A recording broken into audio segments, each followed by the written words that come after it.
అడుగుతాను, సంఘము లోకంతో కలిస్తే ఏమొస్తాయి చెప్పనా? ప్రళయాలు వస్తాయి.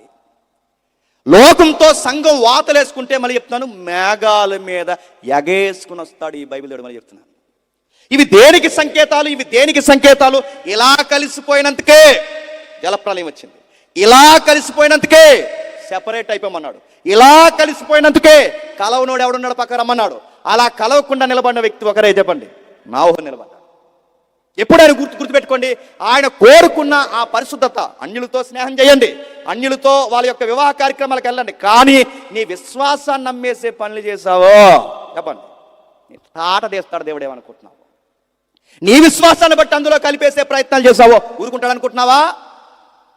ఎంత సిగ్గులేని భయం లేని తయారయ్యారంటే, పాస్టర్ గారితో ప్రార్థన చేయించేస్తారట, వేపనయంతో ముహూర్తం పెడతారు. మీ సంగతి దేశనాక రాబోతున్నారు, రెడీగా ఉండండి. పాస్టర్ గారితో ప్రార్థన చేసి వేపనయంతో ముహూర్తం పెట్టించి ఇక్కడికి వచ్చి చర్చిలో ప్రార్థన చేసి బయటికి పోయి సినిమా పాటలకి మీరు డ్యాన్సులు వేస్తే మీ ఫంక్షన్ పచ్చగా ఉంటుంది అనుకుంటున్నారా? ముందు 3 పాటలు దేవుని వేయండి అన్నారంట, యాబాబు. తర్వాత అన్ని మన పాటలు వేయండి అన్నారట. ముందు 3 పాటలు చుక్కపాట వేస్తారట, తర్వాత పెక్క పుట్టిందా పెక్క ఏదో పాట వేస్తారట.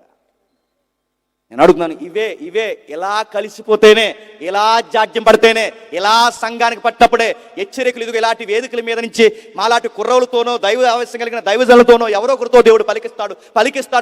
కొన్ని రోజులకి చెప్పడం మానేస్తాడు. ఈ విశ్వాన్ని వస్త్రంలో చుట్టేయడానికి మేఘాల మీద బయలుదేరిపోతాడు.